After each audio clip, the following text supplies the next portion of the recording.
Hello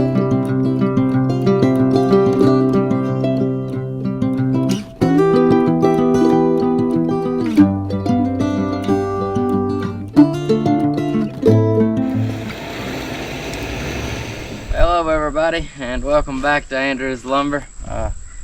Today is going to be a little different. We're still undecided if we're going to saw anything on this video. We're just kind of doing some sawmill, not really maintenance, but some preventative maintenance. Our saw, you can see we ain't got the saw on. We've just finished up sawing a bunch of oak, and there wasn't none of it really any good oak. It's pretty rough. We probably sawed, I don't know, 7,000–8,000 foot of oak in the past little bit. We ain't had a break with any pine, but the bits in that saw were running carbide dominators, and they've been in there for a long time. I was just looking, we think they've sawed about 230,000 foot on a set of bits. We've hit all kinds of stuff, hit screws, we've hit, nails, rocks is hard on them. A debarker would definitely prevent the rocks. Seems like we get a lot of logs and dump trucks and stuff, and like they'll be hauling gravel before, you know, or something, and a lot of rocks. I get a lot of rocks in the bark, yeah. And carbide dominators really, they do not like rocks. So we've hit stuff, changed them in and out, you know, messed up 2 or 3 bits, put a few new ones in, and our bits are just, they beat up and they wore out. So we thought it's time to change bits, and got Dad to take a saw in there in the shop. We're gonna go over it. We're gonna put a little bit of that in this video. We've had a lot of comments wanting to see a little bit of the shop work, so what better way to do it than on our own saw? I'll tune it up a little. Tune it up, that's all we're gonna do. I don't think it needs hammering. Don't really need hammered. Don't think we're having no problem, but just needs a tune up. It just needs a little tune up. That's all it is. And it just happens it's really convenient for us to have a little tune up. Yeah, like I say, if you was a long ways off or something, more convenient, it wouldn't be no problem. But then we're gonna kind of show you a little bit about the guide. We go to a lot of mills, get a lot of questions about guides and how to set it, when to set it, and we're just going to go over that really good and thoroughly. There's a lot of stuff goes on at the guide. There's a lot of stuff goes on at the guide, but then again, there's not that much stuff goes on at the guide. And then the collars and stuff. We're just kind of going to show you a little bit more in depth from some things you need, if you're sawing, some things you need to look at. A lot of preventive stuff. Some little. So anyway, yeah, we're just gonna do a lot of different stuff on this video. Try to keep you entertained. Yeah. So we'll catch y'all in a few minutes with something. And yeah.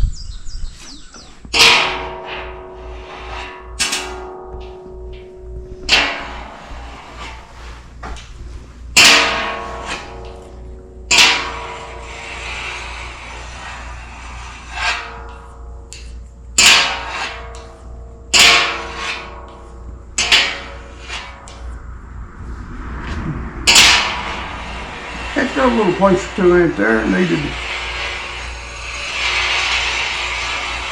might a little bit. A little place to beat up a little bit.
three little places there, not bad. A little bit here and there.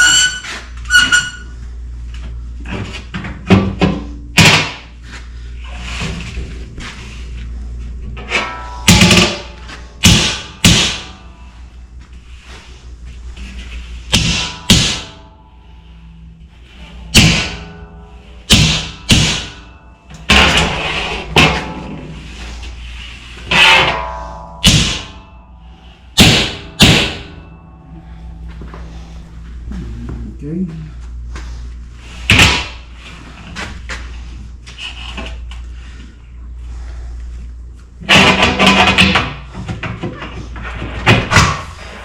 This I don't think really need much. It's just all good, but we luckily can, when we're working on it, we can come in and work on our own saw. So that kind of convenient. If it needed hammering, we can hammer it, but or just tune it up or whatever it needs.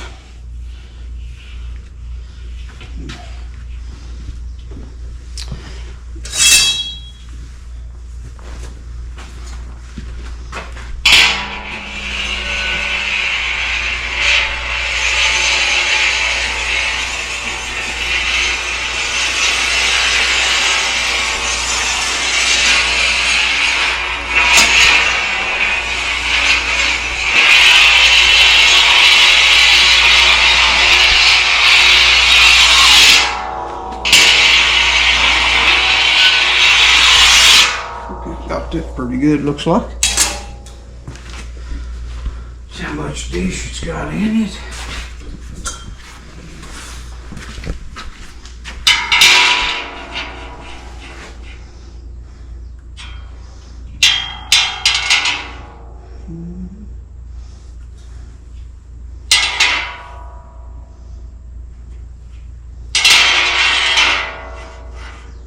Just a little bit there.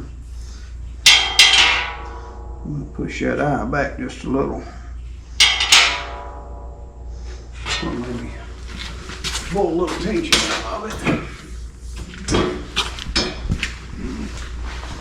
Let me see what it looks like here.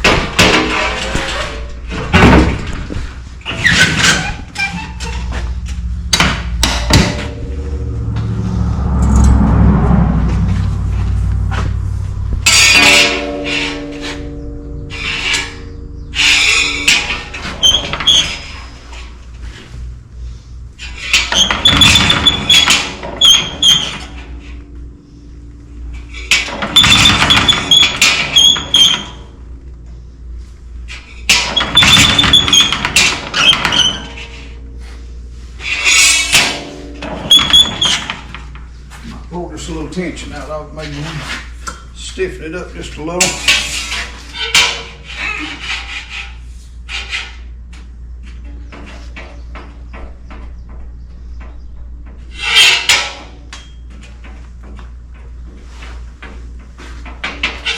Just a little bit.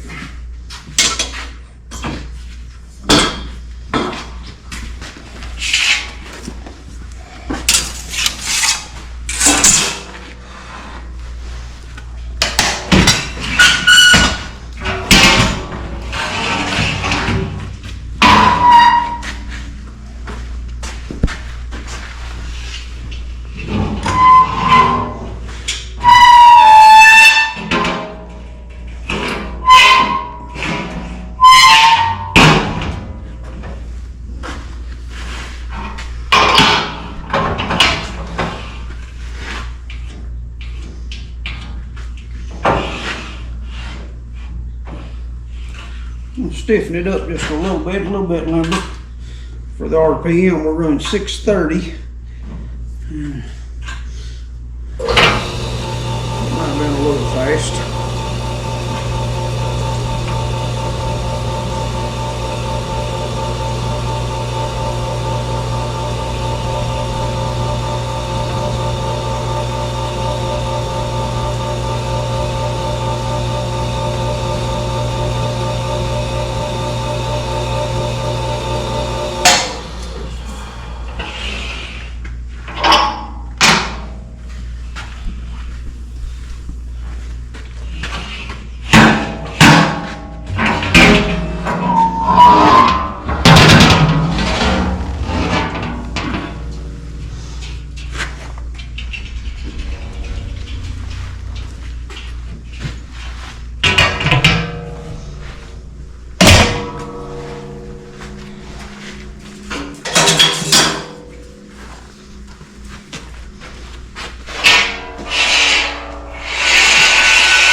That ought to take care of that.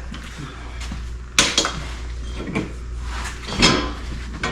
me lay it down here.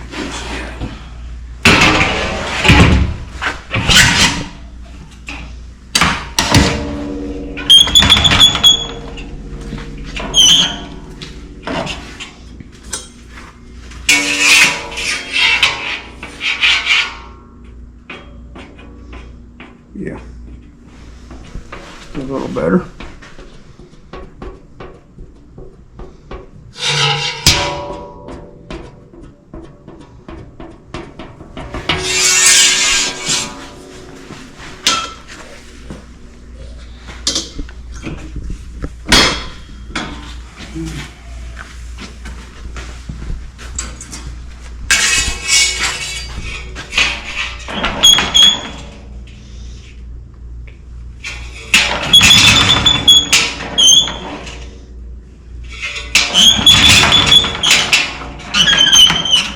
Should be just fine. Put some bits in it and see what happens. Okay, everybody, right here's what we really brought this in for. See, these bits they just chewed up and just beat up. That and there's gone. And there's broke plumb off. And these here's just gnawed up a little bit. Just near the side of it's gone. And that there ain't too bad. I'll save some of these better ones, and when we break one or two, there's another one gone. And broke it out. And it's had pretty rough. It's hit some pretty rough stuff. Down there's another one gone. It's still sawing good. Didn't have no problem with sawing, but it is working the lumber up a little bit. So we thought it was about time to put some bits in it. So, and we're running a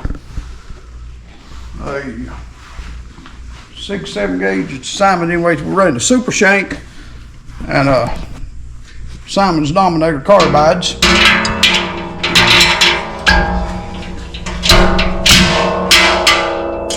So we could have changed these out there, but I wanted to bring it in and check it out while we were down. We just do it all at the same time.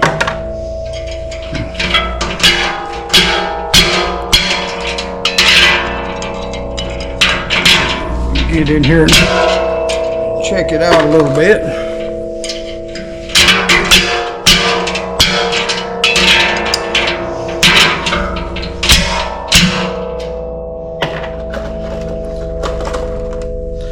I use this old screwdriver for a wrench pin.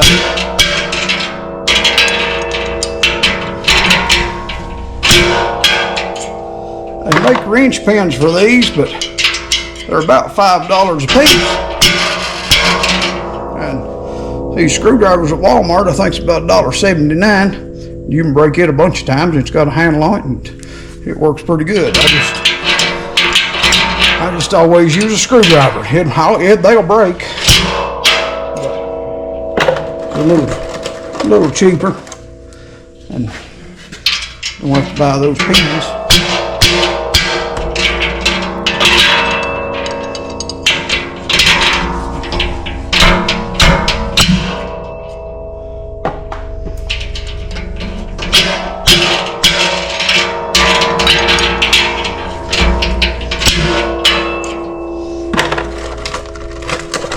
This don't take about 10 or 15 minutes to put bits in it. Maybe not that long.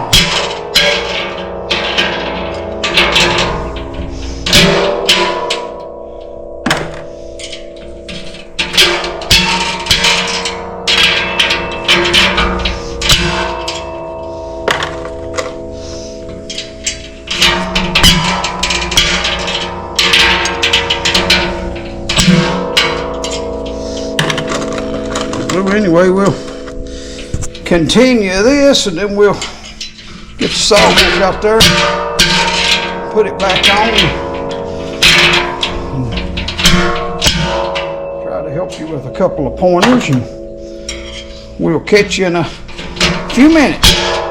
Okay, everybody, right here's something to run into, and when you're changing these every once in a while, you'll run into a ring that's maybe not good and tight, and this one right here is a little bit, that's a little loose. So instead of buying new rings, I always just stretch these.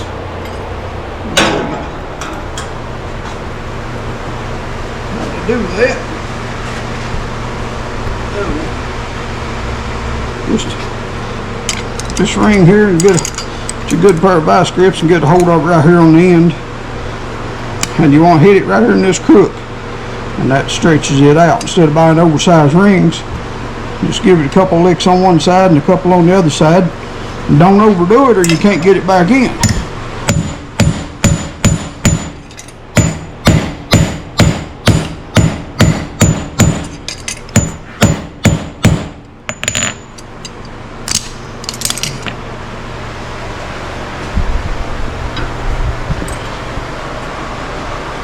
You can tighten them up so tight you can't get them back.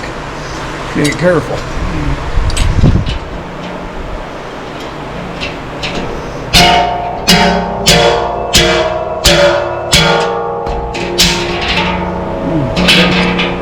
Okay, everybody, we got them bits in. Now, when you get your bits in, you need to seat these rings.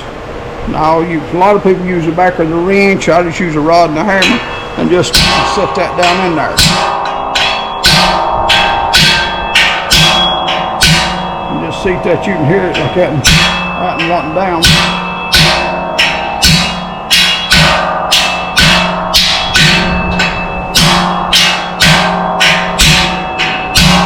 Seat them rings down in there.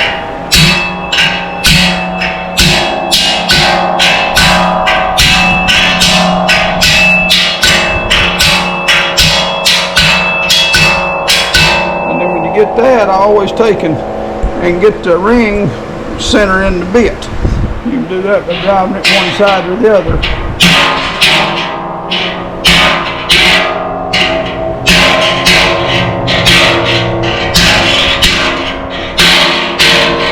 Put it right straight, put the bit in the ring and get them in line, and line them all up, and then your bits will be pretty straight. And seat them and line up your bits, and then you'll be ready to go.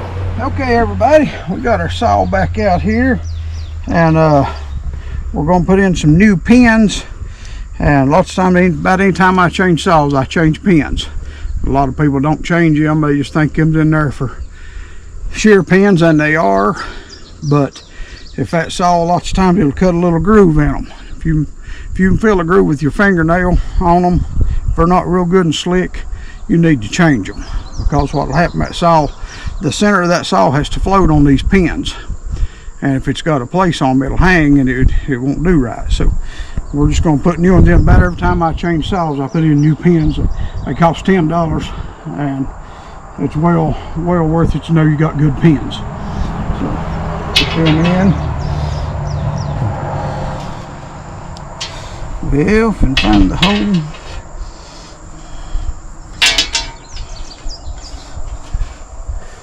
And get your collar on.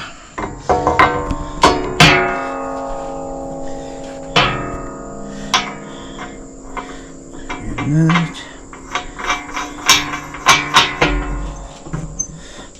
And then roll that saw back against those pins. Take the slack out of it backwards.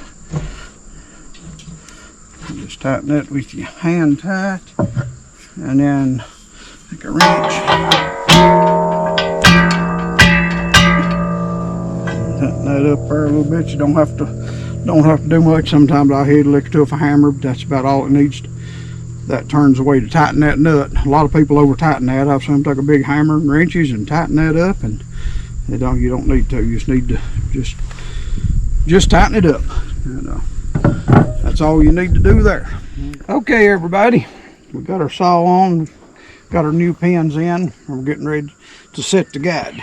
And this has been pretty controversial over the years on how to set the guide on the sawmill.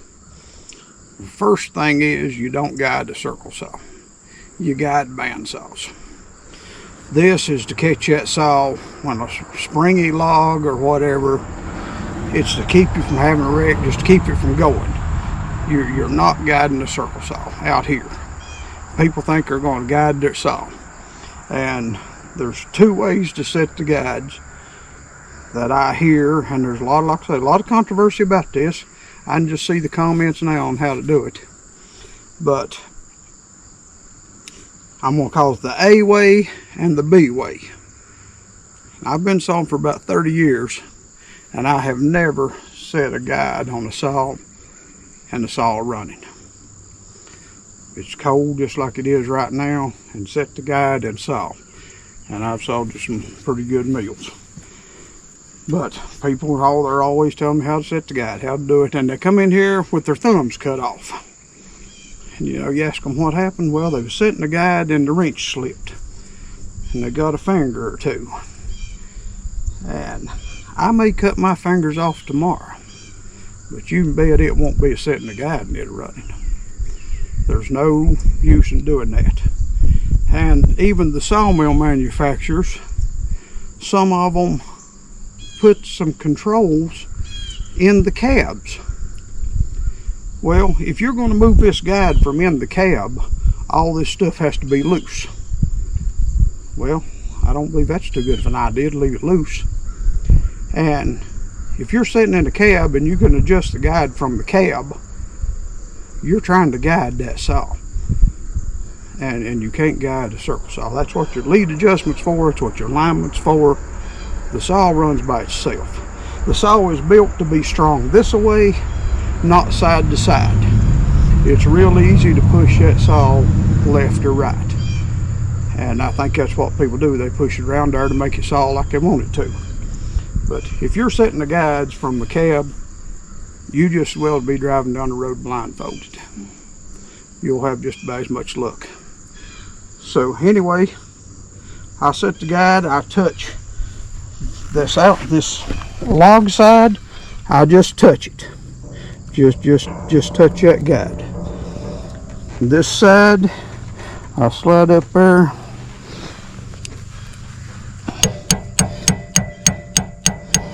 And leave leave about 1/16 of an inch right there, just so that saw can play. When that saw spins, it's dished toward the log. When that saw spins, it stands up. It'll come between the guides, and it'll sit there and run, no problem. If you're having just your guides and the saw running, you probably ought to look at some alignment problems. It might not be, or get your saw hammered maybe, or learn how to file your teeth. There's a whole lot of different things, but this is not to guide that saw. It's to catch it, to keep from having a wreck. So anyway, we're going to set this, and then we'll fire up and you can watch it run, and we'll see how it does then. But anyway, the A way, we'll say, is the way I set it. The B way is setting it with it running. You can do it however you want to do it. It don't matter to me. The A way will be good for your business, and the B way will be good for mine. So just however you want to do it.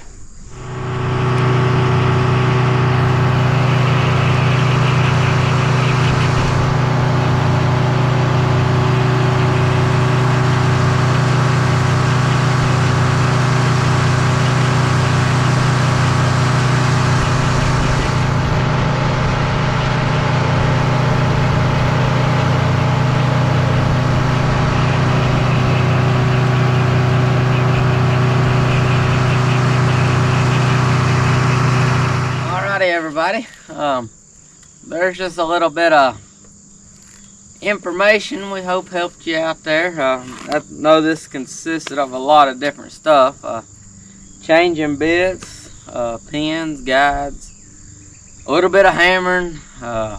This is just a video. Anyway, just a little maintenance. Yeah, it's you have to do. We've been running them carbide dominators. We like them just because, I mean, here we can just run out and saw 2 logs, or we can saw, shoot, 7,000–8,000 foot and then sharpen them. And dirt don't really bother them too bad. Rocks in the dirt hurts them a little bit, but yeah, they like rocks. Dirt ain't bad. they stay sharp a whole lot better than a steel bit. They just kind of they just pull on through. They pull a little hard. They pull a little harder, Yeah. but not nothing terrible. And then like what we like about it is like if you hit something, that carbide just breaks off and it's gone. If you hit something with a steel bit, you got to stop right then and fix it. We can at least finish the log or finish the day. I mean, it ain't no problem with the carbide bits. But then the pins, whenever we're out working at a mill or something, and that's my go-to thing to check, pins. Yeah. I've seen thousands of problems from just the 2 little pins. On that collar. Yeah, the pins on the collar is a biggie. And then the guide, that's a big thing too. Guides and the pins, them two really, we see them a lot. We've got a lot of problems with that. Yeah. A lot of problems there. Which it is a little bit finicky. I mean, it is. Yeah, they're a little touchy. They're a little touchy. It is. Get them right. But anyway, I don't believe we're gonna saw any this evening. No, I've got to go in, and we had a log on this morning before we started working on the saw there and stuff. We had a pretty big red oak, and it rolled back, and then we was turning it, and Andrew got a little excited, and so I'm gonna have to go put a handle in the can hook. Anybody break a can hook handle, I don't know about, but anyway, I seen him do it. It rolled back a little bit, and he jerked it, just snapped it right off. Yeah. So, Hickory too. I'll have to take that out of his pay. Yeah. That'll be expensive after I hammered your saw. And That was my fixed favorite this. can hook too. Yeah. It'd be That's all right. like wrecking your saw. You always gonna wreck your favorite one. Yeah, that seems like it's about right. Cause you always running it. That's my favorite can hook. Now it's gone. Yeah, we'll fix it. Yep. All right. Anyway, we hope this helped y'all. And we'll catch you on the next one.